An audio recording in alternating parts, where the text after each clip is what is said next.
Welcome to Jamaica Magazine. I'm your host, Adrian Atkinson. Did you know that your dreams can come true if you have the courage to pursue them? Come.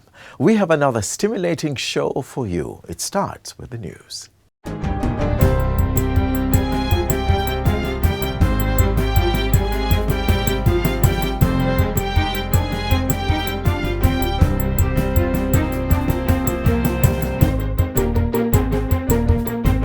Good day, I'm Marjorie Gordon, and this is your JS News for Monday, January 22, 2024. A systematic plan to ensure the police have the required mobility. That's how National Security Minister Dr. Horace Jang is describing the government's recent handover of 30 L200 pickups to the Jamaica Constabulary Force, JCF. The purpose-built security vehicles were acquired at a cost of $230 million. Mobility is defined as one of the most publicly reassuring activity. Every survey you do, they like to see the patrol car. They're not even as keen on foot patrol or anything. When they see a patrol car, they say, we feel better, we feel safer. According to the security minister, the vehicles will increase the capacity of the JCF to deal with the level of crime in the country. There's no attempt to shortchange the police. We are committed to transforming the police force in term of office to one of the most modern professional police force in the Western Hemisphere. Residents in and around Santa Cruz, St. Elizabeth are now benefiting from a $1.4 million upgrade of the town's health center. The facility now has a capacity to continue normal operations even as it responds to disasters and public health crises. The center also boasts new roofing, hurricane shutters, LED lighting, portable water storage tanks, as well as solar energy, rainwater harvesting, and fire alarm systems.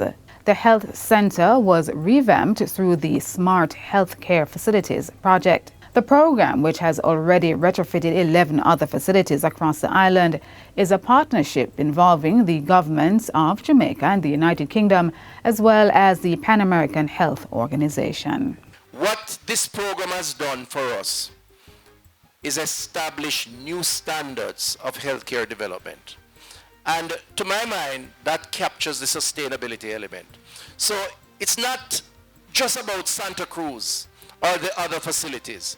It's now about how do we take the lessons that we have learned and standardize all of what is being done. The extensive upgrades undertaken at this and other facilities designated as SMART align with PAHO's and WHO's disaster risk reduction priorities, as well as Jamaica's climate change policy framework. And importantly, what is taking place here in the SMART facilities serves as a blueprint for other improvements that we see across the island. What we're seeing is making sure that in the event of an emergency, ensuring that health services can continue, that they're not disrupted, by improving the infrastructure, by making sure it's not damaged, really can make sure that sick and injured, particularly at the times of crisis, and crucially, those staff who can provide care are properly protected. In other news, the government is examining the removal of the guarantor requirement for all Students' Loan Bureau applicants. Currently, only wards of the state and students on the Program of Advancement Through Health and Education path are not required to have guarantors to support their applications. But at a recent wrap session with students at Guys Hill High School in St. Catherine, Prime Minister Andrew Holness said plans are in train to change that. This administration has removed the requirement for having two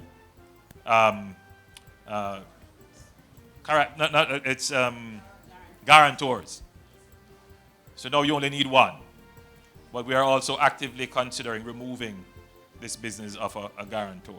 Since April 1, 2021, SLB applicants only need one guarantor instead of two to secure a loan. Meanwhile, Prime Minister Andrew Holness has announced that the government has entered a partnership with Food for the Poor to deliver more social houses to Jamaica's neediest. Mr. Holness made the disclosure as he handed over a $4.5 million two-bedroom house under the new social housing program NSHP at Berkshire in St. Catherine. According to the Prime Minister, Food for the Poor has the building supplies, expertise, and technology to construct the houses which, when paired with the government's existing procedures and protocols, will ensure that projects are fast-tracked. We feel confident that we can enter into a meaningful partnership with Food for the Poor. So we have a very good beneficiary identification system. So Food for the Poor doesn't have to worry about that. There is an entire government machinery put in place that will ensure that the beneficiary is properly documented. But not just that the needs are properly assessed. So anyone who gets this house or a Food for the Poor house is someone who is genuinely in need, because a very thorough social investigation would have been undertaken. And finally, Jamaicans are being urged to prepare for possible impacts of natural disasters, particularly earthquakes.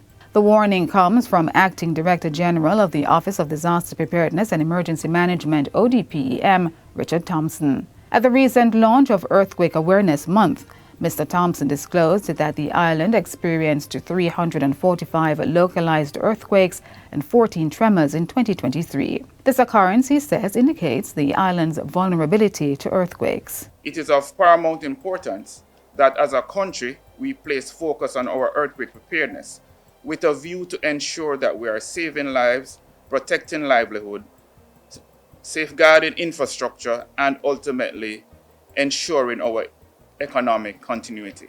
Meanwhile, Mr. Thompson says the ODPEM will continue its drive to increase Jamaica's population awareness on earthquake safety and best practices.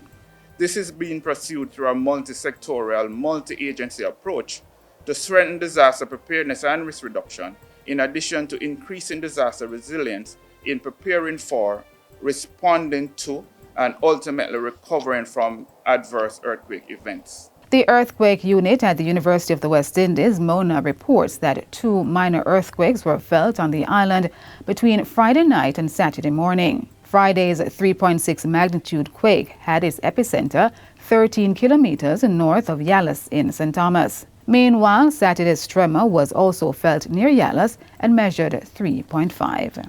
And that's it for JIS News Today. I'm Marjorie Gordon. Thank you for watching.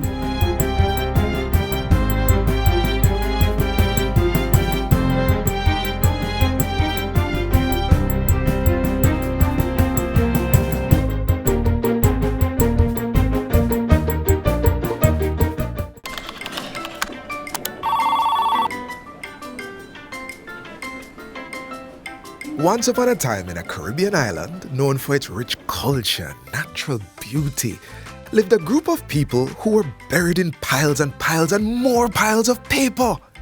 Papers spanning back to the start of time. Then came a bright idea, harnessing technology to work smarter and not harder. The government of Jamaica is improving its operations to serve citizens better. Many services are now available online, and there's more to come. The government of Jamaica, building a better public sector for all. It was another exceptional year for the Ministry of Health and Wellness in 2023.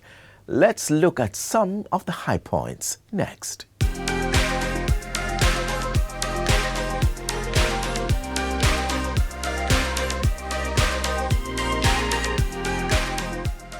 Public health globally, and certainly in Jamaica, is at a crossroads coming on the heels of the COVID pandemic, and the need to rethink and to reset and to recalibrate the approach to healthcare. This was the driving force in 2023. We now review how public health and wellness fared in the last year. In 2023, the Ministry of Health and Wellness adopted a life-stage approach focusing on health promotion and preventing risk factors to ill health. The Know Your Numbers campaign went into communities with a target of providing 500,000 free health screenings to Jamaicans. A media campaign around the Nutrition Facts panel on food labels was initiated to encourage healthier choices. It is important that Jamaicans learn to read and interpret the Nutrition Facts panel with its information on serving sizes, calories, nutrients, and percent daily value for the individual intake. A national drug prevalence study and the Problem Management Plus initiative were launched to address mental health issues in the society. The opening of the $60 million teen hub in Morant Bay offered this age cohort another safe space. And there was a Champions for Change campaign tackling HIV stigma. The ministry also expanded the types of care offered in public health. The Animal Assisted Recovery Care Pilot Project brought comfort to pediatric patients. The New Limb New Life program was launched to provide an initial 200 Jamaicans with prosthetic devices. And thousands began receiving replacement dentures through a Second Chance Smiles program. Important policy decisions were taken in the year to increase healthcare capacity. Over 2,000 permanent posts were created for healthcare workers. Permanent posts as opposed to short-term contracts for 789 doctors currently in the system. So we're moving from temporary to permanent, more job security. New posts of over 1,112 doctors to be filled over time, and 140 posts that were established to support the response to the COVID-19 pandemic. At the same time, 25 intensive care staff received advanced training in neonatal respiratory ventilation therapies. A document to guide primary health care reform for Jamaica was tabled in Parliament. The e-health strategy was rolled out to revolutionize patient care using technology, while the electronic health records system was advanced. In a very short phrase, it improves by reducing transaction time, transaction cost, and improve the quality of service provision for the patient in our public health institution. In 2023, the 4 regional health authorities were each allocated $500 million for infrastructure improvement and equipment replacement, in addition to signing a service level agreement and receiving a medical equipment maintenance policy from the ministry. Also, a tender process was launched for the lease of advanced diagnostic equipment. The first time that the ministry has embarked on a comprehensive, holistic approach to diagnostic services in the public health system. Over $453 million was invested in new X-ray units for the Kingston Public, Bustamante National Chest, and Spanish Town hospitals. Other cutting-edge equipment was acquired for several institutions. New ambulances were provided for the Western and Northeast regional health authorities. The National Blood Transfusion Service expanded its reach, adding mobile units and strategic blood donation sites. And contracts valued at $27 billion were signed to secure and improve the supply of essential drugs for patients. The symphony of progress in Jamaica's healthcare infrastructure continued in 2023, with the Cornwall Regional Hospital entering its final phase of renewal work. Construction of the Western Children and Adolescent Hospital soared to reach its 8th floor and closer to completion. Temporary buildings were constructed and other areas retrofitted and repurposed to make way for construction of a new 6-story 100-bed space at the Spanish Town Hospital. This facility here, which will house lab services, pharmacy services, including waiting areas, testing areas, collection of medication, storage, is more than twice the size of what it was in its original place. Spanish Town and the Bustamante Hospital for Children also received new beds. Black River Hospital got a new perimeter wall along with automated entrance and exit gates.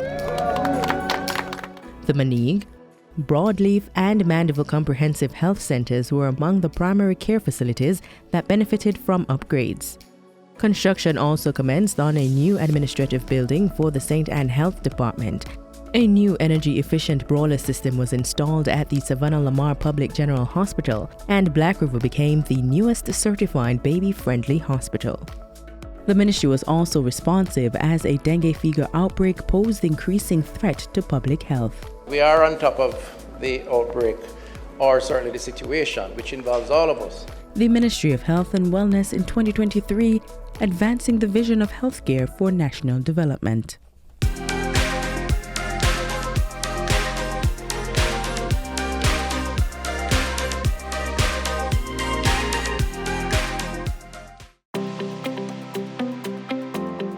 season is here. Let's fight the flu with these tips. Stay up to date with recommended flu vaccines.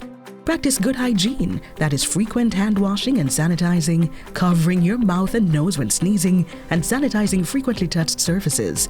You're also encouraged to eat a balanced diet, take vitamin and mineral supplements, stay hydrated, and stay away from persons displaying flu-like symptoms. Protect yourself this flu season.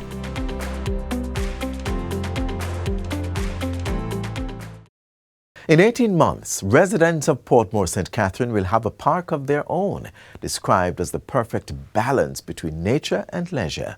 The Resilience Park is expected to transform the area with several amenities wrapped in sustainability. Get the details next. Experience the new era of green space at Portmore Resilience Park. This groundbreaking park seamlessly merges climate resilience with recreational areas, making it a vital and timely addition to the vibrant city of Portmore in St. Catherine. Discover the perfect balance between nature and leisure in the Sunshine City. Get ready for the transformation of Portmore with the Portmore Resilience Park. Spanning 21 acres within a 26-acre lot, this exciting project will be completed in just 18 months. Imagine a place where you can enjoy beautifully landscaped areas, state-of-the-art sports facilities, commercial hubs, and much more. What can you expect to find at the Portmore Resilience Park? Let's break it down.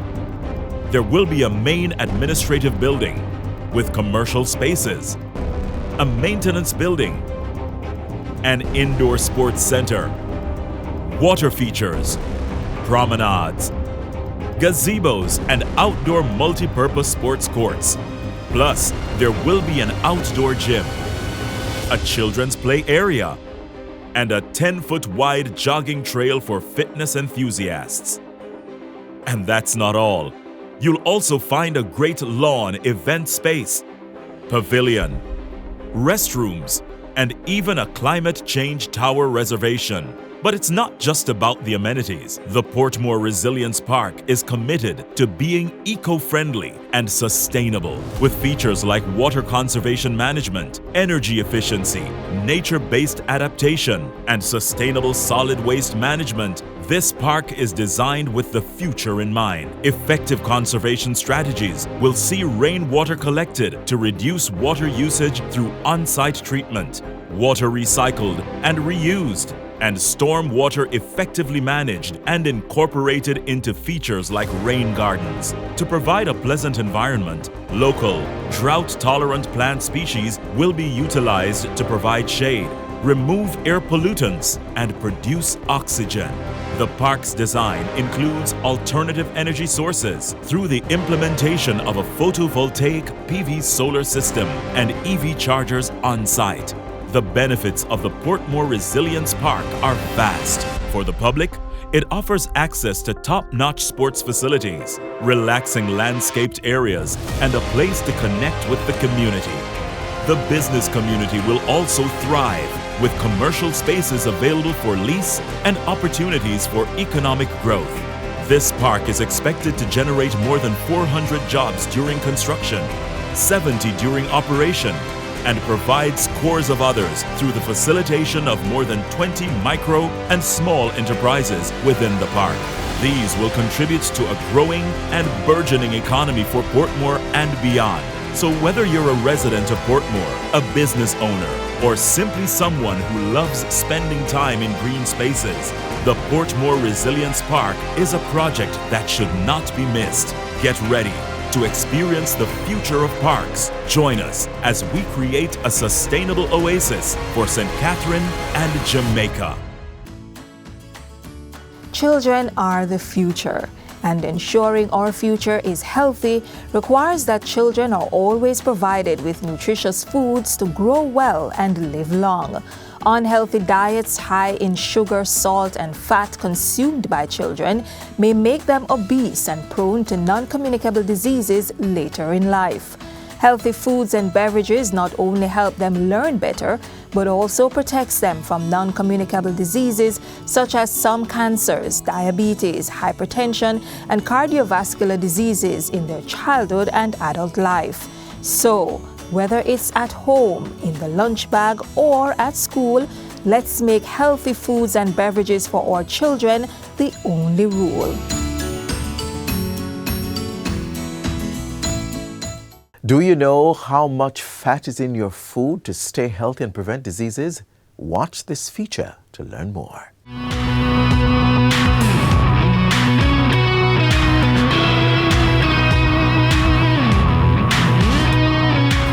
The human brain is 60% fat. Fats provide a storehouse of energy for the body and promote normal cell growth and healthy skin. Fat also acts like a cushion and heat regulator to protect the heart, liver, and other vital organs. And as most people would know, fat adds flavor to our food and helps us feel full longer. It is clear that having fat in our diet is beneficial in many ways, but too much or the wrong kind can be equally harmful. Fat is a source of essential fatty acids which help the body absorb vitamins A, D, and E. There are 3 types. Monounsaturated and polyunsaturated fatty acids are both considered good fats. The third, saturated fatty acid, is what we are often encouraged to avoid or lower our intake. So too, trans fat, which is created by a process called hydrogenation that makes the fat harder at room temperature to increase the shelf life. What is in our foods impact on the quality of our lives? The World Health Organization recommends that trans fat intake be limited to less than 1% of total energy intake, which translates to less than 2.2 grams per day with a 2,000 calorie diet. Studies have shown that saturated fat increases the amount of bad cholesterol or LDL in the blood and has no effect on the good cholesterol, HDL. Trans fatty acids increase the amount of bad cholesterol in the blood and also reduce the amount of good cholesterol. Diets high in these bad fats are linked to obesity, heart disease, and other cardiovascular related problems. Trans fat also causes malformation of cell membranes and other cell structures in the body, leading to weak cell walls and abnormal cell function. They are not recognized by enzymes and can cause neural degeneration and diminished brain function. So why then is trans fat used? Well, taste and economics. Trans fat makes food stay fresh on the shelf longer and improves food texture and flavor stability. Based on a 2021 assessment of the fatty acids in commonly consumed foods in Jamaica, our intake is very high. If you look at confectionery, you see how high the percentages there, and it comes down in several of the other food products. Okay, this is just the percentage that have trans fat. Notice that the canned foods had none at all, or the beverages that we looked at had no trans fat. Okay? But this is just saying whether there was trans fat in the product. What we are even more interested in is which products had high levels of trans fat. In terms of the highest concentrations, more than 2% of fat as trans fat, we see the dairy products, and it goes down like that. And then when we now look at those that had the same products that had high saturated fat along with the trans fat, we see the figures here. The Ministry of Health and Wellness is looking to change this and encourage better food production and consumption practices. Healthier alternatives can be used that do not affect the taste or the cost of food. Knowing what is in our food is part of the way forward. It is a lifestyle change to come through education, product reformulation, regulation, food labeling, and monitoring. The elimination of industrially produced trans fats is part of a comprehensive policy package to prevent diet-related NCDs, which comprises mandatory food labeling, ingredients list, nutrition panels declaring trans fats, interpretive front of package labeling based on nutrient profiles, restrictions on food marketing aimed at children and adolescents, mandatory standards for healthy food served in schools, and limits on sugar content. It's not just about our resolve to do the right thing to consume what is in our best interest. That in and of itself is a challenge, because we have to now nudge, encourage, motivate, and in some instances legislate, I believe, certain types of actions to encourage better quality of life from a nutrition consumption standpoint. I think it is essential to advocating in the first instance for voluntary compliance as an immediate response. As consumers, we have the choice of using naturally occurring unhydrogenated vegetable oils such as canola, safflower, sunflower, or olive oil. We can also limit red meat and choose lean cuts. It is also recommended that we steam, boil, or bake foods instead of cooking them in fats or oils. Another approach is to choose low-fat dairy products, poultry, and fish, and purchase processed foods made with unhydrogenated oils rather than partially or hydrogenated vegetable oils or saturated fats. Use soft margarines as a substitute for butter and choose soft margarine over the harder stick forms. Limit consumption of commercially fried foods and baked goods made with shortening or partially hydrogenated vegetable oils. Not only are these high in fat, but it is also likely to be trans fat. And cut back on foods high in dietary cholesterol. Let's eat healthy and live well.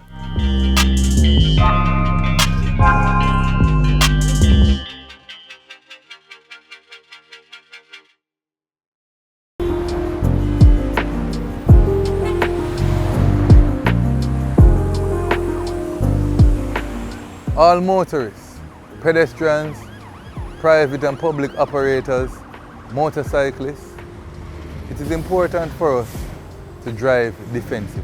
Driving defensively saves lives, and we know that lives are most important to each and every one of us.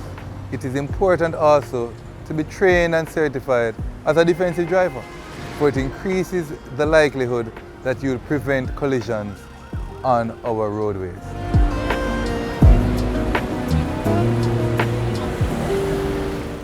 Thank you for being with us on Jamaica Magazine today. Do join us again tomorrow for another interesting journey.